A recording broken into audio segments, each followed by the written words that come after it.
Bismillahirrahmanirrahim. Bismillahirrahmanirrahim.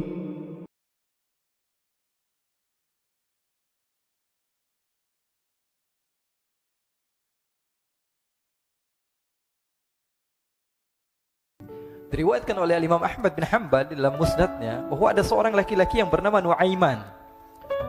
Ini Nuaiman di kehidupan Rasulullah SAW ada orang yang seperti itu gitu. Orang yang sering minum minuman keras. Rasulullah SAW marah, murka. Rasulullah kalau yang berhubungan dengan Rasulullah tidak marah. Tapi kalau sudah berhubungan dengan agama, Rasulullah SAW adalah orang yang paling marah, orang yang paling istiqamah dalam kebenaran. Maka Rasulullah panggil Nuaiman, apa yang kau lakukan? Dia katakan, aku minum minuman keras ya Rasulullah. Rasulullah cambuk dia. Kemudian dia bertobat kepada Allah. Kemudian ketahuan lagi minum. Kemudian dicambuk lagi oleh Rasulullah SAW. Sehingga sebagian sahabat memukul dia dengan pukulan yang banyak. Sehingga apa yang berlaku? Sebagian sahabat mengatakan, la'natullahi ala Nuaiman. Semoga Allah melaknat Nuaiman. Dia mempermainkan Rasulullah. Dia bilang sudah mau taubat tapi minum lagi. Dia bilang sudah mau taubat tapi minum lagi. Maka Rasulullah SAW mengatakan, la tal'anuh fa innahu yuhibbullaha wa rasulah. Kata Rasulullah, jangan kamu laknat Nuaiman, karena dia itu cinta sama Allah, cinta sama Rasulnya. Dalam riwayat dia dicintai Allah dan dicintai oleh Rasulnya Muhammad sallallahu alaihi wasallam. Ibn Majah menceritakan bahwa Nuaiman ini pernah suatu waktu diajak oleh Sayyidina Abu Bakar pergi ke negeri Syam. Negeri Syam itu di mana? Seperti yang diceritakan tadi, antara daerah Suria, Lebanon, Yordania, kemudian Palestina. Daerah seperti itu. Umumnya orang Quraisy pada masa itu, mereka memiliki rihlah berdagang, membeli dagangan ke Syam, kemudian dijual lagi di kota Makkah. Ketika itu Rasulullah SAW didatangi Abu Bakar. Sayyidina Abu Bakar mengatakan kepada Rasulullah, ya Rasulullah, saya mau izin ya Rasulullah. Mau apa? Saya mau ajak dua sahabat kamu ini ikut berdagang ya Rasulullah. Siapa kata Rasul? Nuaiman. Kata Rasulullah SAW, Nuaiman kamu mau ajak? Mau ngapain? Biar seru-seruan aja ya Rasulullah. Kata Rasulullah, ya sudah, saya izinkan kamu bawa Nuaiman. Ketika itu Sayyidina Abu Bakar membawa Nuaiman sama satu sahabat namanya Suwaibid ibn Harmalah. Siapa namanya? Suwaibid ibn Harmalah. Ini sahabat Rasulullah SAW yang memiliki sifat yang berbeda-beda. Kalau Nuaiman ini aneh. Pernah Rasulullah SAW dibawain makanan banyak, dikasih Rasulullah, dikasih sahabat semua. Semuanya sudah makan, tiba-tiba si Nuaiman ini, sahabat Nabi Nuaiman mengatakan kepada Rasulullah, ya Rasulullah, ini yang penjualnya, tolong kau yang bayar ya Rasulullah. Makanan udah habis. Makanan udah habis. Rasulullah SAW bingung, saya yang bayar. Akhirnya Rasulullah katakan kepada sahabat, ayo keluarkan uang, kita patungan, kita bayar. Rasulullah aja dimainin, apalagi kita orang. Sallu ala Nabi Muhammad. Nuaiman diajak Sayyidina Abu Bakar. Kata Rasulullah SAW, benar kamu mau ajak Nuaiman? Iya ya Rasulullah. Diajaklah akhirnya. Diceritakan dalam riwayat Ibn Majah. Diceritakan juga dalam Siyar A'lam An-Nubala. Diceritakan juga dalam musnadnya Imam Ahmad bin Hanbal. Dalam riwayat Imam Ahmad bin Hanbal. Maka diceritakan Nuaiman diajak oleh Sayyidina Abu Bakar. Sesampainya di negeri Syam, semua dibagi tugas. Fulan bin Fulan kerjaannya ini, Fulan bin Fulan kerjaannya ini. Semua memiliki kerjaan. Nuaiman tanya, wahai Abu Bakar, kerjaannya saya apa wahai Abu Bakar? Kata Sayyidina Abu Bakar, kamu mau ngapain terserah kamu wahai Nuaiman. Yang penting kamu ikut saya kan. Kemudian satu di antara mereka namanya Suwaibid ibn Harmalah. Ditanya oleh Sayyidina Abu Bakar, wahai Suwaibid, kamu mau kerjaan apa? Kata Suwaibid, terserah kamu wahai Abu Bakar. Kata Sayyidina Abu Bakar, kamu menjaga makanan, karena saya tahu kamu ini adalah orang yang senantiasa menjaga amanah. Suwaibid ini kalau disuruh maju dia maju, disuruh mundur dia mundur, disuruh ke kanan dia ke kanan, disuruh ke kiri dia ke kiri. Orang yang ikut aja. Kalau Nuaiman beda, disuruh maju dia ke belakang, kasih sen kanan ke kiri belok. Nuaiman itu orang yang berbeda. Maka Suwaibid mendapatkan tugas, semua mendapatkan tugas kecuali Nuaiman. Sehingga ikhwani, apa yang berlaku, apa yang terjadi? Sayyidina Abu Bakar pergi sibuk dengan kesibukannya, sehingga datanglah waktu siang. Nuaiman sudah lapar. Nuaiman cari makanan.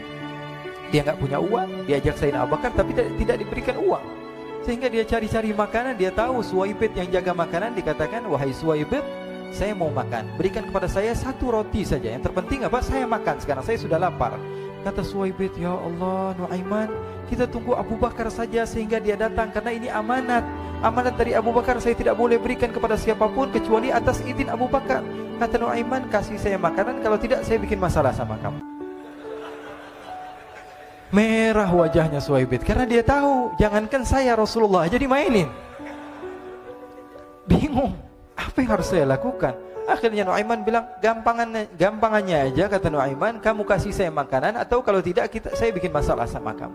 Bingung Suhaibit, pikir panjang. Setelah itu dia katakan, ya sudah Nuaiman, saya tetap mau jaga amanah Abu Bakar karena saya takut ini adalah perintahnya Allah, perintahnya Rasulullah SAW, dan perintah daripada Abu Bakar sahabatnya Nabi. Kata Nuaiman, kalau memang begitu kamu maunya, ya sudah, berarti kamu ngajakin berantem sama saya. Nuaiman pergi ke pasar. Dia cari-cari tempat penjualan hamba sahaya. Dia lihat-lihat beberapa hamba saya, ini berapa harganya? Ini katanya 10 qalanis. Ini berapa? Ini harganya, hitungan orang zaman dahulu, kita sih berapa ratus dirham gitu. 200 dirham. Yang ini berapa? 300 dirham. Yang ini berapa harga hamba saya? 300 dirham. Harganya antara 300, 200 sampai 100. Kemudian Nuaiman mengatakan kepada penjual hamba sahaya tersebut, saya punya juga hamba sahaya, tapi saya jual cuma 20 dirham saja, murah. Katanya, apa benar ada hamba saya harganya segitu? Iya, karena dia punya aib. Ada kekurangan apa? Nanti kalau kalian tangkap, dia bakalan teriak, saya ini bukan hamba sahaya tapi orang merdeka. Akhirnya semua orang berkumpul mau beli. Ini Nuaiman sama Nuaiman diajak ke Suhaibit bin Harmalah tadi. Kata Nuaiman, itu ada orang yang berdiri sedang menjaga makanan, itu hamba sahaya saya, tangkap saja. Oh baik. Diberikan uang 20 dirham, dimasukkan oleh Nuaiman ke kantongnya, kemudian Suhaibit ditangkap. Ketika ditangkap, Suhaibit teriak, saya bukan hamba saya orang merdeka. Maka orang-orang tersebut mengatakan, saya sudah tahu kekurangan kamu. Ini memang kekurangan kamu, memang kamu, tapi saya tidak perlu dengan bacot kamu, yang penting kerjanya kamu gitu. Ya kan hamba saya untuk apa? Untuk kerja, mau dia ngomong apa, mau ngomel terserah, yang penting dia mau kerja. Akhirnya ditangkaplah Suhaibit dan dijual di pasar. Nuaiman punya uang banyak ini. Dia beli makanan, dia beli minuman, dia beli hadiah buat Rasulullah. Dia beli macam-macam di negeri Syam ini. Waktu itu adalah superpower, adidaya Romawi. Pada masa itu semua barang mahal, tapi Nuaiman banyak uangnya. Dia belanja ini, belanja itu, sehingga Sayyidina Abu Bakar pun pulang. Ketika Sayyidina Abu Bakar pulang, Sayyidina Abu Bakar cari, mana ini Suhaibit? Kita semua sudah lapar. Kata Nuaiman dengan mudahnya dia mengatakan, sudah saya jual wahai Abu Bakar. Maka Sayyidina Abu Bakar bertanya, apa yang kau lakukan wahai Nuaiman? Diceritakan oleh Nuaiman dengan jujur. Nuaiman ini orangnya apa adanya, tapi nyusahin. Saya jual. Akhirnya dibawa oleh Nuaiman, Sayyidina Abu Bakar pergi ke mana? Ke pasar. Lalu dibeli lagi oleh Sayyidina Abu Bakar As-Siddiq, Suhaibit yang tadinya orang merdeka menjadi hamba sahaya sebentar, kemudian dibeli lagi oleh Sayyidina Abu Bakar. Pulang ke Madinah, kisah ini diceritakan di hadapan Rasulullah SAW. Maka perawi mengatakan, fadhahikan nabiyyu hatta badat nawajid. Ketika diceritakan kisah Nuaiman tersebut dengan Suhaibit, Rasulullah tertawa sejadi-jadinya sehingga gigi geraham Rasulullah SAW nampak di wajah mata para sahabat. Sehingga perawi lain mengatakan, 1 tahun berlalu Rasulullah, setiap ada tamu yang datang kepada Rasulullah akan ceritakan kisah Nuaiman menjual Suhaibit tersebut. Jadi ada ikhwani, jangan kalian kira Rasulullah SAW itu hidup di satu masa sahabat-sahabatnya itu seperti ustadz-ustadz yang khusyuk, yang kayak Habib bin Anis ini banyak. Bahkan ikhwani, mungkin di akhir karena masanya sudah habis, pernah suatu waktu Rasulullah SAW didatangi ashraf, delegasi dari beberapa negara yang ingin mengenal apa itu agama Islam. Sehingga mereka datang ke rumah Rasulullah SAW membawa unta, kendaraan yang ketika itu kendaraan yang paling mahal mereka miliki. Itu untanya yang paling mewah. Diikat di depan rumah Rasulullah SAW. Tamunya pun masuk, duduk bersama Rasulullah SAW. Di depan rumah Rasulullah SAW ada beberapa sahabat. Ada Sayyiduna Hamzah. Kalian tahu Sayyidina Hamzah adalah orang yang pemberani. Ada Sayyiduna Umar. Kalian tahu Sayyidina Umar adalah orang yang pemberani. Ada Sayyiduna Ali bin Abi Thalib. Ada Sayyiduna Sa'ad bin Abi Waqqas. 4 sahabat ini lagi nongkrong gitu depan rumahnya Rasulullah SAW, berjaga sebelum Allah Subhanahu wa taala turunkan ayat wallahu ya'simuka. Ketika mereka sedang asyik duduk, tiba-tiba Nuaiman datang. Ini Nuaiman kalau datang pasti bikin sesuatu yang aneh. Bahkan dikatakan tidaklah Rasulullah SAW dalam keadaan bersedih, kecuali Nuaiman datang Rasulullah akan tersenyum. Jadi sebagian sahabat itu senang kalau sudah Nuaiman datang, pasti Rasulullah bahagia. Tapi ketika itu Nuaiman datang, ingin duduk bareng-bareng Sayyidina Hamzah. Sayyidina Hamzah katakan kepada Nuaiman, bercanda begitu. Nuaiman, kamu lihat unta orang datang dari luar Arab ini. Lihat, kata Nuaiman, ini besar banget ini, badannya besar gitu. Dagingnya pasti banyak. Iya, ini kalau kita sate enak nih ntar malam. Kata Nuaiman. Kata Sayyidina Hamzah, apakah kamu berani? Kata Nuaiman, saya berani aja asal kalian gak bilang sama Rasulullah. Kata Sayyidina Hamzah, benar wahai Nuaiman, benar kan? Akhirnya Sayyidina Hamzah lupa masalah itu, cuma bercanda-bercanda saja. Sayyidina Hamzah lagi asik sama Sayyidina Umar, Sayyidina Ali. Tiba-tiba apa? Ternyata ketika dia melihat unta tersebut sudah pisah antara kepala sama badannya. Nuaiman mengatakan, wahai Hamzah, ini unta saya sudah potong, saya mau pergi sebentar. Kalau Rasulullah cari saya, tolong jangan beritahu di mana saya. Nanti kalau keadaan sudah aman, mari kita nyate bareng-barengan. Ini ada yang seperti itu di zaman Rasulullah SAW. Maka dia pun berlari dan berlari mencari satu tempat supaya Rasulullah SAW dia selamat daripada Rasulullah SAW. Sehingga Sayyidina Hamzah bingung, ini kalau Rasulullah keluar gimana?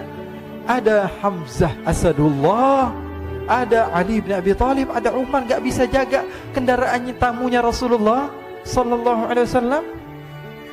Akhirnya benar apa yang terjadi, ikhwani. Rasulullah Sallallahu Alaihi Wasallam tamunya mau pulang. Ketika dia buka pintu tamu melihat apa? Untanya sudah begitu. Mereka teriak, wa naqata, unta kami wahai Muhammad. Baru mau kenal Islam, unta kami, kendaraan kami sudah dibuang. Rasulullah SAW lihat Sayyidina Hamzah, lihat Sayyidina Ali. Mereka gak bisa ngomong, mereka hanya bilang apa? Nuaiman ya Rasulullah. Rasulullah perintahkan Sayyidina Umar, wahai Umar, sekarang kamu ambil uang, kemudian kamu gantikan, kemudian kamu berikan 2 kali lipat daripada harta unta ini, sehingga apa? Agama Islam tidak didengar dengan sesuatu yang tidak baik di luar sana. Akhirnya diberikan harta, diberikan unta yang baru dan diberikan harta yang lebih untuk orang tersebut, sehingga orang tersebut tidak menjelek-jelekan agama Islam. Kata Rasulullah SAW, dan sekarang waktunya kita balas dendam sama Nuaiman. Nuaiman ternyata berlari tempat yang jauh sampai hampir keluar dari kota Madinah. Dia dapatkan seorang sahabat Nabi yang hadir juga dalam peperangan Badar, namanya Al-Miqdad bin Al-Aswad. Siapa namanya? Al-Miqdad bin Al-Aswad ketika itu sedang menggali sumur. Ketika sedang menggali sumur, Nuaiman datang. Nuaiman katakan kepada Miqdad, wahai Miqdad, wahai sahabat Rasul, kamu orang yang hadir dalam peperangan Badar, kamu adalah orang yang hebat. Dipuji-puji sama Nuaiman. Ada maunya ini. Akhirnya dia bilang, wahai Miqdad, tolong saya. Kenapa wahai Nuaiman, kamu ini kekasihnya Rasulullah, orang yang disayang sama Rasulullah. Kenapa? Saya ini sedang dikejar-kejar orang jahat. Tolong selamatkan saya. Saya pengen masuk ke dalam sumur, boleh atau tidak? Kata Miqdad, siapa yang mengejar kamu? Pokoknya saya dikejar sama orang-orang. Kamu mau atau tidak selamatkan saya? Ya sudah, selagi kamu itu adalah sahabat Nabi, silahkan kamu masuk. Masuk akhirnya Nuaiman ke dalam sumur tersebut. Lalu Nuaiman mengatakan, wahai Miqdad, dia keluar lagi. Nanti kalau ada yang cari saya, tolong jangan beritahu saya di dalam sumur ya. Kata Miqdad, baiklah. Kata Nuaiman, siapapun yang bertanya tentang saya, kamu tidak akan kasih tahu. Iya, kata. Walaupun Rasulullah yang tanya saya. Katanya, enggak mungkin Rasulullah datang ke tempat sejauh ini. Iya, walaupun Rasulullah. Akhirnya masuk Nuaiman. Setelah beberapa menit Rasulullah dan rombongan benar datang. Miqdad bingung ini. Ini kenapa Rasulullah datang ke RW kami ini? Ada apa ini Rasulullah sampai sejauh ini? Ditanya, ya Rasulullah, ada apa ya Rasulullah? Kata Rasulullah, saya cari Nuaiman. Di mana Nuaiman? Inna lillah, kata Miqdad. Enggak dijawab ini Rasulullah. Kalau dijawab saya ingkar janji. Akhirnya apa dia katakan? Wahai Rasulullah, mata saya tidak memandang kepada Nuaiman, tapi tangannya nunjuk ke dalam sumur. Sahabat.